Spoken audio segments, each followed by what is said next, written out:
नमस्कार दोस्तों। GS one day exam के लिए एक सीरीज शुरू हो रही है। आप कोई भी एग्जाम दे रहे हैं, एसएससी, रेलवे, सीडीएस, उन सभी एग्जामों के लिए जो एक कॉमन जीएस है, जो आपको तैयार होना ही चाहिए, जहां से परीक्षा में प्रश्न पूछे जाते हैं, सिर्फ उन बिंदुओं को यहां पर हम फोकस कर रहे हैं। दोस्तों, ये हमारी क्लासेस हिंदी और इंग्लिश दोनों मीडियम में रहेंगे और फैक्टों को थोड़ा सा कॉन्सेप्ट समझाते हुए, ताकि बच्चों को बहुत अधिक रटना ना पड़े, इसको लेकर हम शुरुआत कर रहे हैं। पहले हिस्ट्री की क्लासेस लेंगे, फिर ज्योग्राफी की, पॉलिटी की और इकोनॉमिक की और साइंस की। तो आज हम लोग बात करेंगे इंडस सिविलाइजेशन के बारे में। चलिए शुरुआत करते हैं इंडस सिविलाइजेशन के बारे में। जब हम इंडस सिविलाइजेशन के बारे में पढ़ते हैं तो आपको पता चलता है कि भारत के पश्चिमोत्तर क्षेत्र में एक सभ्यता का डेवलप हुआ और वो सभ्यता थी सिंधु नदी के किनारे, और इसी के कारण इस सभ्यता का नाम सिंधु सभ्यता नाम से जाना जाता है। अब वो कहाँ थी, कैसे थी, आइए हम लोग चित्र के माध्यम से समझने की कोशिश करते हैं। दोस्तों, आपको पता है कि ये आपका उत्तरी क्षेत्र है, जम्मू एंड कश्मीर, लद्दाख वाला क्षेत्र। तो यहाँ से, इस क्षेत्र से एक नदी निकलती है, इसको सिंधु नदी बोलते हैं, और यहाँ से घूमते हुए ये इधर लद्दाख, फिर पाकिस्तान होते हुए ये अरब सागर की खाड़ी में गिर जाती है ये नदी। और इसकी अन्य कई सहायक नदियाँ हैं। झेलम है, चिनाब है, रावी है, सतलज है और ब्यास है, और फिर ये जाके मिठानकोट के पास सिंधु नदी में मिल जाती है। तो ये जो नदियां हैं, इन्हीं नदियों के आसपास एक सभ्यता डेवलप हुई, जिसका जो समय था 2500 बीसी से लगभग 1750 बीसी तक माना जाता है। क्योंकि सिंधु और उसकी सहायक नदियों के किनारे डेवलप हुई थी, इसीलिए इसे सिंधु सभ्यता कहा जाता है। यहां से प्राप्त बहुत सारे उपकरण कांसे के बने हैं, और इसीलिए इसे कांस्य युगीन सभ्यता भी कहा जाता है। लेकिन प्रश्न ये पूछा जाता है, सिंधु सभ्यता का सबसे उचित नाम कौन सा है? क्योंकि हड़प्पा जो सबसे पहली बार खोजा गया स्थल था, इसीलिए वैज्ञानिक दृष्टि से देखें तो इस सभ्यता का नाम हड़प्पा सभ्यता सबसे उपयुक्त प्रतीत होता है। तो सबसे पहला जो यहां से प्रश्न पूछा जाता है कि सिंधु सभ्यता या हड़प्पा सभ्यता कह सकते हैं, या इसी को सिंधु सभ्यता भी कहा जाता है, या इसी को कांस्य युगीन सभ्यता भी कहा जाता है, उसका टाइम पीरियड कितना है? तो उसका टाइम पीरियड 2500 बीसी से 1750 बीसी माना जाता है। अब मैंने बताया था कि सबसे उपयुक्त नाम कौन सा है? हड़प्पा सभ्यता। क्यों? क्योंकि एक बड़े क्षेत्र में सभ्यता फैली हुई थी, उनमें बहुत सारे स्थल थे। हड़प्पा है, मोहनजोदड़ो है, लोथल है, सुतकांगेंडोर है, सुतकाको है, अफगानिस्तान में मुंडीगाक है। इसी तरीके से भारत के पश्चिमोत्तर क्षेत्र में कई सारे राखीगढ़ी, और दक्षिण में महाराष्ट्र में दहमाबाद क्षेत्र तक फैले थे। ऐसी अवस्था में जो सबसे पहला स्थल था खोजा जाने वाला, वो कौन था? हड़प्पा सभ्यता। और इसीलिए इसका सबसे उपयुक्त नाम कौन सा बताया गया है? हड़प्पा सभ्यता। द मोस्ट अप्रोप्रिएट नेम क्या है? हड़प्पा है। तो हिंद सिविलाइजेशन यानी इंडो सिविलाइजेशन का जो सबसे पहला स्थल डिस्कवर्ड किसके द्वारा हुआ था? हड़प्पा से शुरुआत हुई थी। आइए आगे हम लोग बात करते हैं। तो सबसे प्रचलित नाम इसमें एक और मिलता है, सिंधु सभ्यता। क्यों प्रचलित है? क्योंकि सिंधु और उसकी सहायक जितनी भी नदियां थी, वो उन्हीं के किनारे बसी हुई थी। तो जो मुखिया होगी, यानी जो सबसे बड़ी नदी होगी, इसीलिए सबसे प्रचलित नाम कौन सा है? सिंधु सभ्यता है। लेकिन सबसे बेहतर नाम कौन सा है? हड़प्पा सभ्यता। दोनों में अंतर समझिएगा। बस्तियों का सबसे बड़ा जमाव कहां पर देखने को मिलता है? सिंधु नदी घाटी के आसपास, ठीक है ना, यानी सिंधु नदी के किनारे देखने को मिलता है। अब इसके टाइम पीरियड को लेकर बड़ा कंफ्यूजन है। क्या कंफ्यूजन है? बहुत सारे दुनिया के विद्वानों ने भारत की इस इंडो सिविलाइजेशन पर रिसर्च किया। अब हर विद्वानों ने मिट्टी का आकलन किया, किसी ने वहां से प्राप्त उपकरणों का अध्ययन किया, और सबने इन सबका अलग अलग टाइम निर्धारित किया। लेकिन जो सबसे उपयुक्त नाम बताया गया है, उपयुक्त टाइम पीरियड बताया गया है, यानी मोस्ट एक्सेप्टेड पीरियड इसका कितना है, 2500 बीसी से लेकर 1750। क्योंकि ये किसके द्वारा निर्धारित है, कार्बन डेटिंग के द्वारा। दोस्तों, कार्बन डेटिंग एक वैज्ञानिक ऐसी पद्धति है जिससे खासकर उन कार्बनिक वस्तुएं जो उस दौरान यूज की गई थी उनका जो डिके होता है, उनके अध्ययन करके कार्बन 14 के माध्यम से हम ये पता लगा सकते हैं कि सैंधो सभ्यता कितनी पुरानी है। तो जो वैज्ञानिक पद्धति है वो यही मानते हैं कि इसका टाइम पीरियड 2500 बीसी से शुरुआत होती है, 1750 में सैंधो सभ्यता का धीरे धीरे क्या हो गया, पतन हो गया। ठीक है ना। तो ये करीब 250 साल ये है और 500 साल ये है, यानी आप ये कह सकते हैं 750 वर्षों तक सिंधु सभ्यता का क्या था, फली फूली, और इसी बीच उसका पतन हो गया। इस संदर्भ में John Marshall is the first scholar to the use to the term Indo civilization, यानी इंडो सिविलाइजेशन यानी सिंधु सभ्यता शब्द का प्रयोग सबसे पहले करने वाले कौन थे, जॉन मॉर्सल थे। प्रश्न पूछा जाता है सिंधु सभ्यता के शब्द का प्रयोग सबसे पहली बार किसने किया था, तो वो थे जॉन मॉर्सल। दोस्तों, ये वीडियो आपको कैसे लग रही है, अगर अच्छी लग रही है तो चैनल को सब्सक्राइब करना ना भूलें, लाइक करें, कमेंट करें और अपने दोस्तों को शेयर करें, ताकि बेहतरीन परफॉर्मेंस आएगा तो हम और भी वीडियो बनाएंगे आपके लिए, और सारी की सारी आपको प्लेलिस्ट में मिल जाएंगे, वो भी क्रम से। तो आगे हम लोग देखते हैं सिंधु सभ्यता का आद्य ऐतिहासिक काल से संबंधित है। दोस्तों, यहां पर आद्य ऐतिहासिक क्यों इस्तेमाल किया गया है? देखिए, आद्य ऐतिहासिक का मतलब यह हो गया कि सैंधो सभ्यता के लोग पढ़ना लिखना जानते थे, ऐतिहासिक शब्द नहीं यूज किया गया है। अगर हम आद्य हटा दें तो ऐतिहासिक की परिभाषा अलग हो जाती है, लेकिन आद्य ऐतिहासिक का मतलब यह है कि सैंधो सभ्यता के लोग क्या थे, पढ़ना लिखना जानते थे। ठीक है ना। यहां से सैंधो लिपि भी मिली है, लेकिन वर्तमान के जो स्कॉलर हैं, विद्वान हैं, इस लिपि को समझने में कामयाब नहीं होते हैं। अध्ययन किया जाता है, हालांकि कई लोगों ने पढ़ने का दावा किया है कि हाँ हमने अध्ययन कर लिया, लेकिन सही प्रमाणिक अध्ययन नहीं मिल पाता है। तो भारत में दो सभ्यताओं को आद्य ऐतिहासिक काल में रखा गया है, जिनमें से पहला है सिंधु सभ्यता, सिंधु सभ्यता, और दूसरा है वैदिक सभ्यता।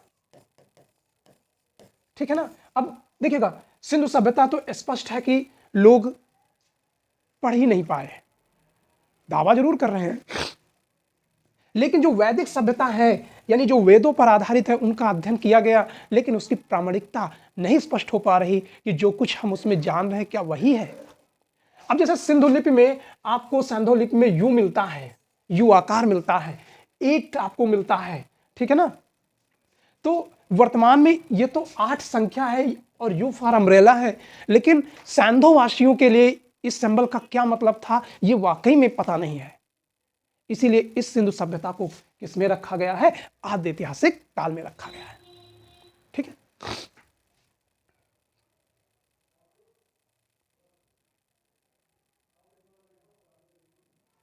अब हम लोग बात करते हैं सिंधु सभ्यता कहां तक फैली थी, इसके बारे में समझिएगा। ठीक है ना। एरिया कौन सा था, तो अगर हम इसके एरिया के बारे में बात करें तो सबसे पहले हम भारत का मैप बनाते हैं और फिर भारत के संदर्भ में समझते हैं कि सैंधो सभ्यता कहां कहां पर फैले थे। तो आप ये समझ रहे हैं कि दक्षिण भारत है, और ये गुजरात वाला एरिया है, ये राजस्थान वाला है, और ये आपका जम्मू कश्मीर है, और ठीक है ना। अब आपको पता है कि ये इंडिया है और ये आपका पाकिस्तान है। ठीक है ना। और ये क्षेत्र अफगानिस्तान है। तो सैंधो सभ्यता का जो विस्तार है, ठीक है ना, उत्तर में उत्तर में मांडा पड़ता है और दक्षिण में महाराष्ट्र में, कहां पर, महाराष्ट्र में, यहां पर स्थल है दैमाबाद, ठीक है ना। और सबसे पश्चिम में, ठीक है ना, पश्चिम में पड़ता है सुतकांगेनडोर। कौन सा है, सुतकांगेनडोर, ठीक है ना। तो ये पाकिस्तान के बलूचिस्तान क्षेत्र में पड़ता है। और पूर्व में ये जो फैला हुआ है उत्तर प्रदेश में, कहां पर, यूपी में आलमगीर, आलमगीर तक। तो इस सिंधु सभ्यता का जो विस्तार है एक बड़े क्षेत्र, अफगानिस्तान का भी कुछ एरिया है, और ये ऐसे करके, यानी इस बड़े भूभाग में क्या थी, सिंधु सभ्यता फैली हुई थी। यानी सिंधु सभ्यता का जो क्षेत्र है वो बहुत बड़ा है। तो सिंधु सभ्यता में सिंधु, हाँ, बलूचिस्तान, पंजाब, पंजाब दो हैं आपके, पाकिस्तान का पंजाब और भारत का पंजाब, हरियाणा, राजस्थान, गुजरात, पश्चिमी उत्तर प्रदेश और उत्तरी महाराष्ट्र वाले क्षेत्र तक क्या है, फैली हुई थी। यानी बड़े एक एरिया में ये सिंधु सभ्यता क्या थी, फैली हुई थी। तो आगे हम लोग बात करते हैं, विद्वानों ने सामान्यतः माना है कि हड़प्पा, घग्गर, मोहनजोदड़ो का ये केंद्र बिंदु था। यानी जैसे आज भारत की राजनीतिक राजधानी कौन सी है, दिल्ली है, ठीक है। तो सारी चीजें, शासन प्रशासन वहीं से निर्णय लिया जाता है। इसी तरीके से इस बड़े क्षेत्र को जो हमने मैप में आपको बताने का प्रयास किया, उनका जो केंद्र बिंदु था वो हड़प्पा क्षेत्र यानी रावी नदी के किनारे था, घग्गर और मोहनजोदड़ो सिंधु नदी के बीच के वाले क्षेत्र था।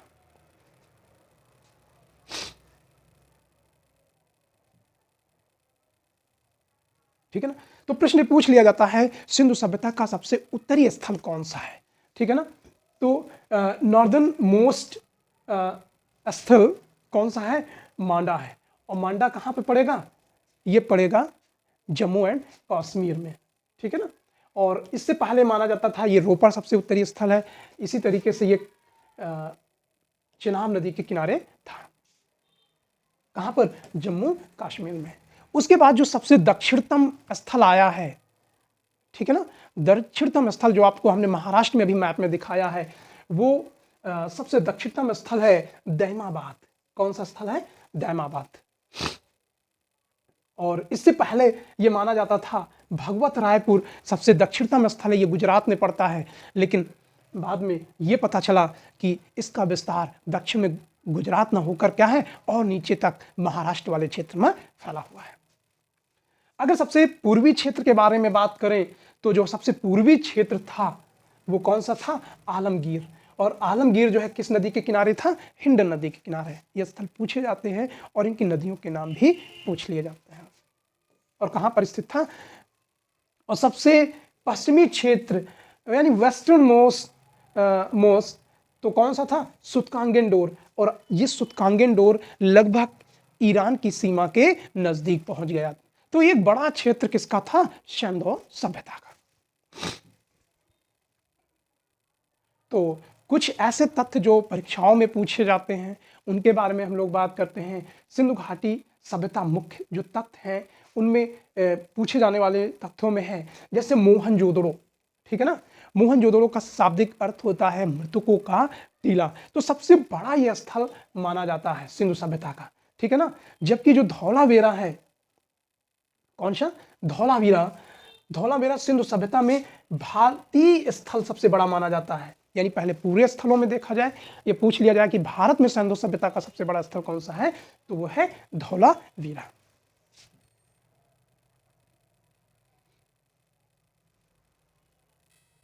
दोस्तों अब हम बात करते हैं कि जो इतनी बड़ी सभ्यता डेवलप हुई थी उसकी कुछ सामान्य विशेषताएं हैं। कैसी विशेषताएं हैं, उन विशेषताओं को हम लोग समझने की कोशिश करते हैं। क्या है इन शहरों की सामान्य विशेषताएं। दरअसल ये सभ्यताएं एक ग्रिड आकार में डेवलप हुई थी। ग्रिड मतलब समझ रहे हैं, जालनुमा, ऐसे तरीके से जालीनुमा।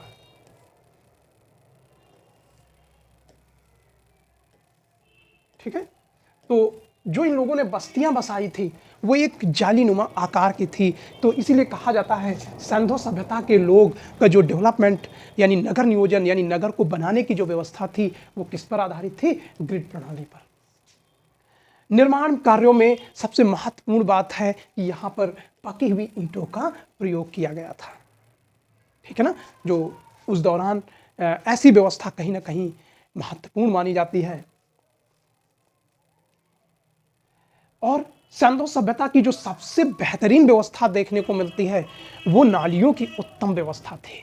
इस तरीके से नालियां को डेवलप किया था, जैसे मान लिया ये एक मकान है, ठीक है ना, यहाँ पर घर है और घर से जो पानी गंदा नाली यूज़ हुआ पानी जब निकलेगा तो जब घर से बाहर निकलेगा तो पहले घर में से भी एक जाली लगाई जाएगी ताकि कचरा फंस जाए और पानी क्या है आगे बढ़ जाए। उसके बाद फिर जब ये बड़े नाली में जाके मिलेगी जाके तो यहाँ भी एक जालीनुमा आकार रहेगा ताकि जो बीच रास्ते का कचरा है यहाँ फंस जाए, शेष पानी इधर निकल जाए, ठीक है ना। और फिर जब ये किसी बड़े नाले से मिलेगा जाके तो फिर ये क्या है, यहाँ पर एक जालीनुमा संरचना होगी ताकि कचरा ना फंसे। फिर उसके बाद अगर हम इसको और बड़े उस पर देखें, ठीक है ना, तो यहाँ पर भी एक जालीनुमा आपको आकार देखने को मिल जाएगा। तो इससे ये देखने को मिलता है कि सिंधु सभ्यता ने जो नगर नियोजन थी वो बहुत बेहतरीन थे। हम बताते हैं कि 16वीं शताब्दी में 17वीं शताब्दी में लंदन जैसे शहर ऐसे डेवलप नहीं हुए थे जितना कि सिंधु सभ्यता डेवलप हुआ था। तो यहाँ की जो भूमिगत जल निकास प्रणाली है वो बहुत ही व्यवस्था है ताकि जल भराव ना हो, ठीक है ना। किले बंद यानी किला बनाया गया, फिर चारों तरफ से शहर दीवारी बनाई गई।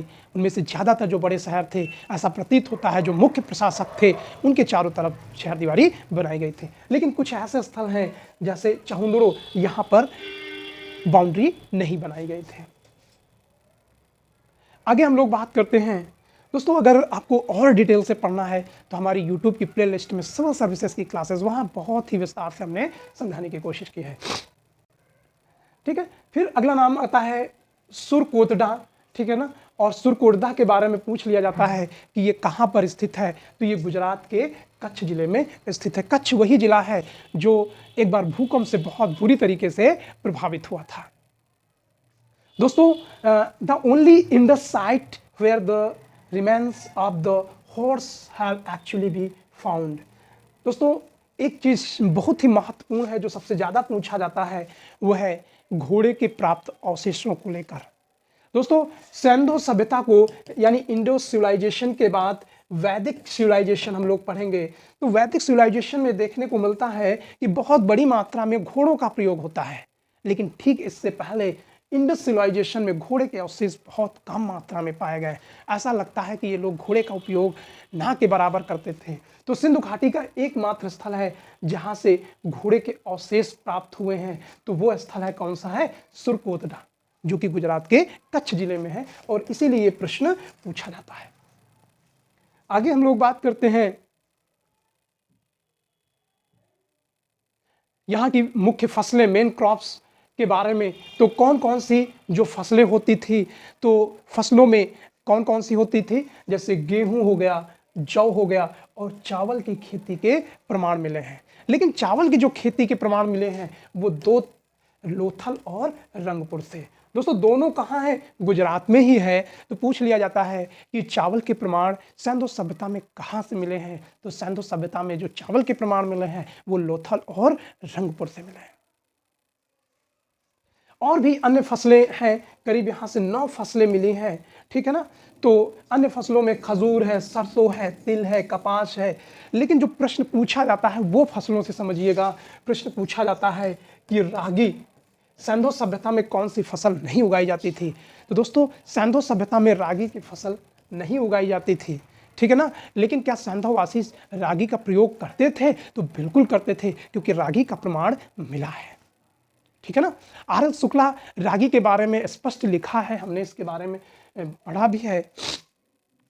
तो वो लिखते हैं कि रागी की फसल यहाँ से मिलती है लेकिन उगाया जाता है ये कह पाना बड़ा मुश्किल है। रागी चूंकि दक्षिण भारत की मुख्य फसल के रूप में जानी जाती है। जैसे आज उत्तर भारत में मुख्य फसल के रूप में गेहूं और चावल है, उसी तरीके से रागी जो है दक्षिण भारत की मुख्य फसलों में जानी जाती है। आगे हम लोग बात करते हैं सिंधु घाटी के लोग, Indus people were the first produce cotton in the world. मतलब क्या है? सिंधु घाटी के लोग दुनिया के पहले ऐसे लोग थे जिन्होंने क्या किया? कपास का उत्पादन किया। ठीक है ना? अगर इनके पशुओं के बारे में बात किया जाए तो लगभग सभी प्रकार के पशु यहाँ से पाए जाते थे, लेकिन एक दो पशु यहाँ से नहीं साक्ष्य मिलते हैं, जैसे घोड़ा। ठीक है ना? घोड़े के साथ सिंधु सभ्यता में नहीं मिलते हैं। इसके साथ साथ शेर, ठीक है ना, शेर के भी साक्ष्य नहीं मिलते हैं। ठीक है ना? एक और महत्वपूर्ण है गाय। अब गाय को संदर्भ में समझिएगा कि क्या गाय के प्रमाण यहां से मिलते हैं? तो प्रमाण तो मिलते हैं, कैसे? अप्रत्यक्ष के रूप में। यानी सिंधु सभ्यता में गाय का आप कह सकते हैं कोई प्रमाण नहीं मिला है, लेकिन आप कहिएगा कि बिना कुबड़ वाला सांड यहां से प्राप्त होता है, तो जाहिर सी बात है कि सांड बिना गाय से नहीं उत्पन्न होगा। तो इसका मतलब सिंधुवासी गाय से परिचित थे, लेकिन इसका प्रमाण नहीं मिला है। तो जब भी ऐसे प्रश्न पूछे जाते हैं तो इन चीजों को आप जरूर ध्यान से समझिएगा। ठीक है ना? तो पशुओं से संबंधित ये 3 क्वेश्चन बनते हैं बस, और इससे कोई मतलब नहीं है। आगे हम लोग बात करते हैं, हाँ ये देखिए आगे गया है, the cow and lion were not know the Indus people. ठीक है ना? सिंधु घाटी के लोग गाय और शेर से परिचित नहीं थे। ठीक है ना? देखिएगा, ये स्टेटमेंट है, ये मिस्टेक कह सकते हैं। आप खुद ही समझ सकते हैं कि जब सांड के यानी कुबड़ वाले और बगैर कुबड़ वाले बैल प्राप्त हो रहे हैं, इसका मतलब क्या है? ये लोग यहाँ पर गाय रही होगी, इस बात से इनकार नहीं किया जा सकता है। ठीक है ना? From Omri a single instance of the Indus rhinoceros has been reported। यानी आमरी से भारतीय गैंडे, ठीक है ना, राइनोसॉरस का एकल उदाहरण प्राप्त किया जाता है। तो दोस्तों ऐसे एग्जाम्पल जो पहली बार हो या एकल हो वही परीक्षाओं में पूछे जाते हैं।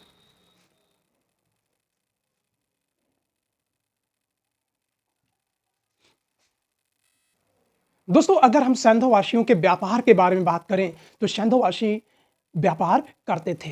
तो व्यापार न केवल आंतरिक रूप से होता था बल्कि क्या है, विदेशी व्यापार भी होता था। दोस्तों हम बताना चाहते हैं कि सिंधु सभ्यता के जो व्यापारिक संतुलन था उसका पक्ष किधर की तरफ था? इंडो सिविलाइजेशन की तरफ। क्यों? क्योंकि सिंधुवासियों ने अपनी सभ्यताएं वहां डेवलप कर दी जहां खेती करना संभव नहीं था। यानी आप बगैर खेती की अगर सभ्यता को डेवलप कर सकते हैं, इसका मतलब है कि व्यापार का जो ज्यादातर लाभ मिलता था वो कहां पर उसका प्रभावित था? वो सिंधु सभ्यता के लोग उससे ज्यादा लाभान्वित हुए।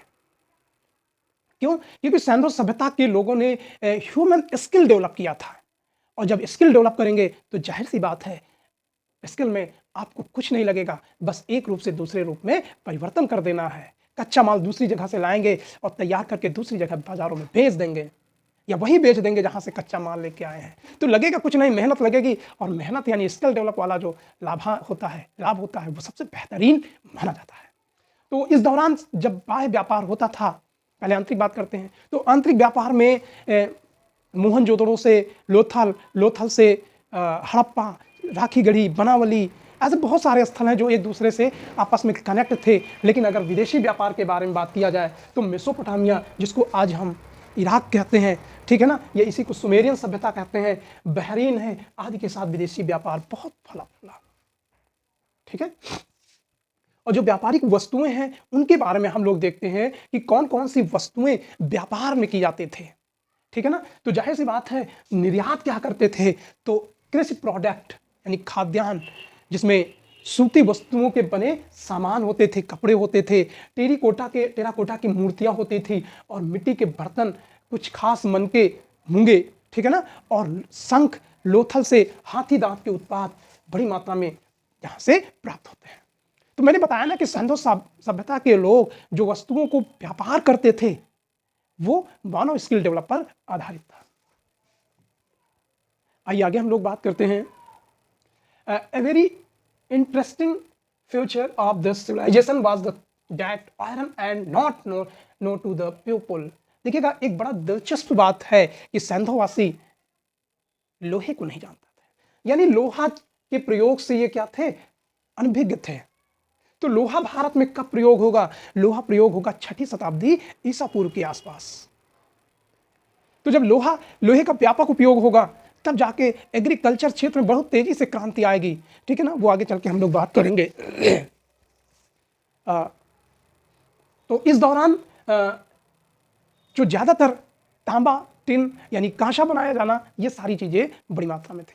दोस्तों, अगर आप बहुत विस्तार से पढ़ना हो तो हमारी सिविल सर्विसेज की क्लास ज्वाइन करिए, वहां मजा आएगा आपको, ठीक है ना। फिर भी यहां पर हम वनडे एग्जाम को टारगेट करके बात कर रहे हैं। The Sumerian texts refer to trade relation the Meluhha which was the given to the Indus, ठीक है ना। तो ये ध्यान दीजिएगा, सुमेरियन जो ग्रंथ है उसमें मेलुहा से व्यापारिक संबंध के बारे में जानकारी मिलती है।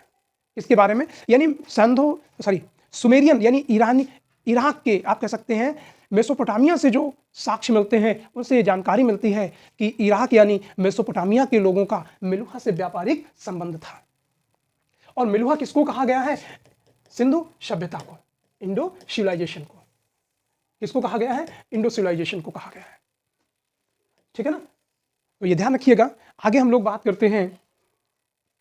अफगानिस्तान में भी 2 ऐसे स्थल थे जो प्राप्त होते हैं, उनमें था शोर्तुघई और मुंडी गाक। तो पूछ लिया जाता है ये कहां पर थे, तो ये अफगानिस्तान वाले क्षेत्र में फैले हुए सिंधु सभ्यता के स्थल थे। आगे हम लोग बात करते हैं। सुमेरियन ग्रंथों में 2 मध्यवर्ती केंद्रों के बारे में पता चलता है। एक है दिलमुन, जिसे वर्तमान में बहरीन द्वीप कहा जाता है, और दूसरा मकरन यानी मकरान तट का उल्लेख मिलता है, ठीक है ना। और इन क्षेत्रों से सिंधु सभ्यता की मुहरें प्राप्त होती हैं। इसका मतलब है कि यहाँ से वस्तुएं वहाँ जाती रही होंगी, और जब जाती रही होंगी तो ये देखा होगा कि वस्तुओं पर जो सील पैक करके गए थे उन पे मुहर लगी हुई थी, ठीक है ना। तो वो जो मोहर मिलती है वो कहाँ की है? हिंदुस्तान की है, यानी इंडो सिविलाइजेशन की है, यानी मेलुहा की है। आगे हम लोग बात करते हैं। हड़प्पावासी कपास उत्पादन करने वाले पहले लोग थे, और इसीलिए यूनानी लोगों ने हिंदुस्तान के लोगों को शिंडन कह के पुकारा है, ठीक है ना। शिंडन, देखिएगा आगे हम लोग बात करते हैं।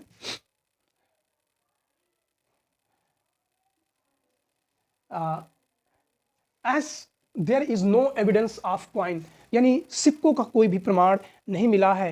better is assumed toil have been the normal method of exchange its goods, यानी जो वस्तुओं का आदान प्रदान होता था तो कैसे होता था, ये एक बड़ा प्रश्न है। व्यापारिक माध्यम में वस्तुओं के आदान प्रदान में जो समस्याएं होती हैं तो वो ज़्यादातर वर्तमान में तो सिक्कों के माध्यम से होती थी, लेकिन उस दौरान में क्या होता था, क्योंकि सिक्कों का कोई प्रमाण नहीं मिला है, तो सिक्कों का कोई प्रमाण नहीं मिला है, इसलिए वस्तु विनिमय ही माध्यम बचता है, यानी एक वस्तु को देके दूसरी वस्तु प्राप्त की जाती थी। Lothal was the ancient port of the Indus civilization, यानी लोथल सिंधु सभ्यता का एक प्राचीनतम बंदरगाह था। हालांकि और सारे स्थल थे, लेकिन लोथल से पूरा गोंदीवाड़ा मिला है, ठीक है ना। इसके बारे में अगर डिटेल से पढ़ना है तो मैंने बताया कि आप हमारे सिविल सर्विसेज की क्लासेस को देखिए, बहुत डिटेल से पढ़ाया है वहाँ। तो दावा किया जाता है क्वेश्चन नहीं छूटेगा आपका, ठीक है। तो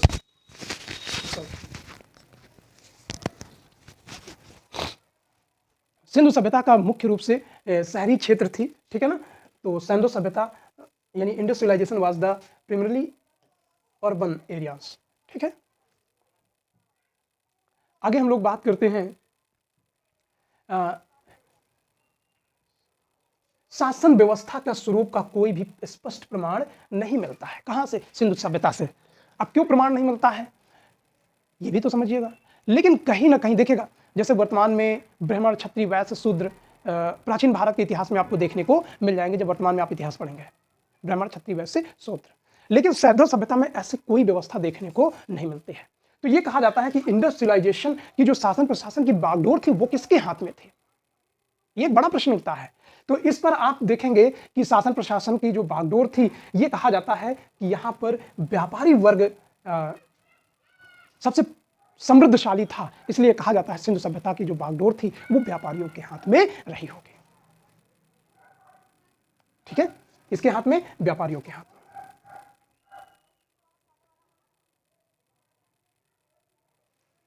हड़प्पा के लोग अपने देवताओं के बारे में भी बात करते हैं। अगर इनके देवताओं के बारे में जानकारी है तो यहाँ जो वस्तुएं प्राप्त होती हैं, तो यहाँ भी कोई भी टेंपल प्राप्त नहीं हुआ है।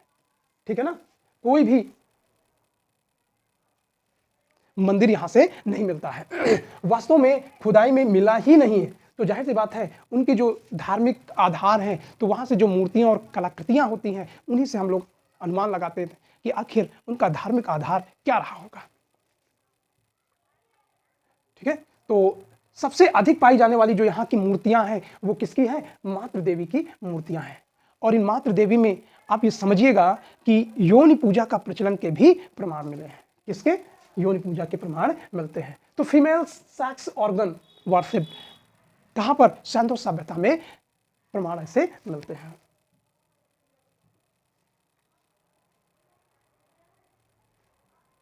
प्रमुख पुरुष देवता में पशुपति महादेव जैसे थे, और जानवरों के स्वामी यानी शिव भी का अंकन मिलता है मोहरों में। खासकर मोहरों में एक योगी को बैठे हुए दिखाया गया है। ठीक है ना, तो किस में दिखाया गया है? एक योग मुद्रा में बैठा हुआ दिखाया गया है। और इस मोहर में 4 पशु, हाथी, बाघ, गैड़ा और भैंसा घिरे हुए थे, ये पशु मानो, और उनके चरणों में 2 हिरणों को दिखाया गया है। ठीक है ना, सिंधु सभ्यता में लिंग पूजा का प्रचलन था। और आप सभी जानते हैं कि लिंग पूजा के प्रमाण में शिव और शक्ति की पूजा का प्रमाण मिलता है। ठीक है ना, यानी शिव लिंग। तो इस तरीके से हड़प्पा के जो लोगों का जो धार्मिक विश्वास का हिस्सा ये प्रतीत होता है। और इसमें विशेषकर कुबड़ वाला जो बैल होता है, जिसको हम लोग कुबड़ वाला सांड कह सकते हैं, वो यहाँ पर बड़ी मात्रा में देखने को मिलता है।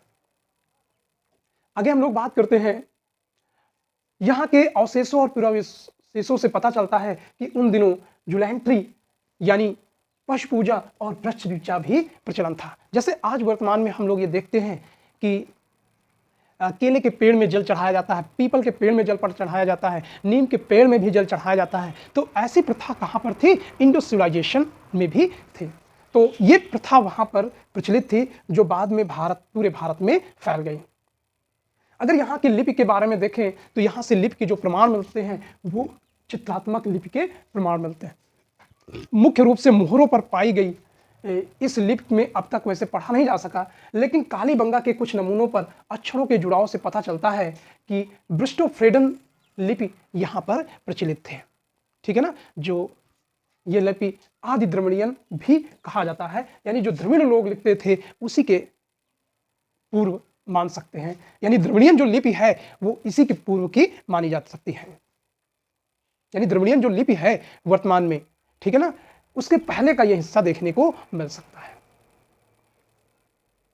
मोहरे के निर्माण में मुख्य रूप से स्टेराइड यानी सल्खड़ी का स्टीटाइड बड़ी मात्रा में प्रयोग किया गया है। तो पूछा जाता है कि सिंधु सभ्यता में मोहरे किसकी बनी हुई थी? तो किसकी बनी थी? सल्खड़ी की बनी हुई थी। सिंधु सभ्यता के अधिकांश मोहरों में बिना कुबड़ वाले सांड को दर्शाया गया है। पूछा जाता है कि सबसे अधिक पशुओं में कौन सा है? तो बिना कुबड़ वाला बैल का।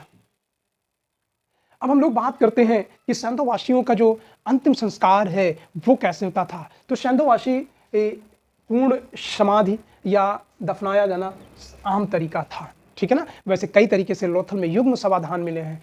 हमने सिविल क्लासेस में पूरा एक तरफ से डिटेल्स हमने आपको समझाया है। अगर आपको डिटेल से पढ़ना है तो वहाँ भी आप पढ़ सकते हैं।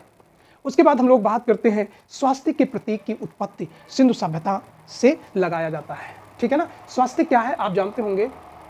एक ऐसा चित्र बनता है और एक, ठीक है ना, तो एक इस दिशा में चल रहा है, दोनों एक ही दिशा के बन गए।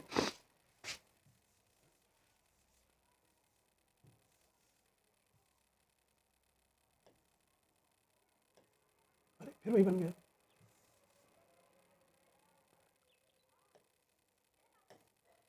ठीक है ना, इस तरीके से। तो ये इसे सूर्य का प्रतीक माना जाता है, स्वास्तिक का प्रतीक माना जाता है। ठीक है। इंद्र पर सिंधु सभ्यता के पतन होने का आरोप लगाया जाता है।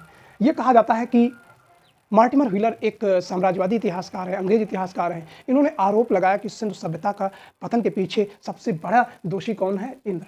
तो इंद्र ने क्या किया? इंद्र आर्य था और इसने अपनी सेना लाके सिंधु सभ्यता के लोगों को मार के भगा दिया। तो ये आरोप लगाया जाता है किसके ऊपर? इंद्र के ऊपर। तो ये स्टेटमेंट पूछा जाता है किसका है? ये मार्टिमर व्हीलर का है।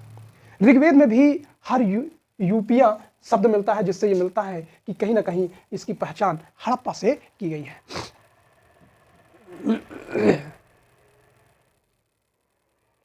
तो अधिकांश विद्वानों का जो मानना है कि इस सभ्यता के निर्माता कौन थे? द्रविड़ थे। और सिंधु सभ्यता के समकालीन जो सभ्यताएं थी, मेसोपोटामिया, मिस्र और चीन थे। दोस्तों ये क्लास समाप्त होती है। अगली क्लास में हम लोग बात करेंगे वैदिक सभ्यता के बारे में। और हमारी वीडियो को बहुत डिटेल से पढ़ना चाहते हैं तो हमारे सिविल सर्विसेज की क्लास ज्वाइन करिए। वहां मैं गारंटी देता हूं कि आपका कोई भी प्रश्न नहीं छूटेगा। लेकिन आप वनडे की तैयारी करना चाहते हो तो आपके लिए पर्याप्त। अगर अच्छा लगे तो चैनल को सब्सक्राइब करें, लाइक करें, कमेंट करें, अपने दोस्तों को शेयर करें। Thank you.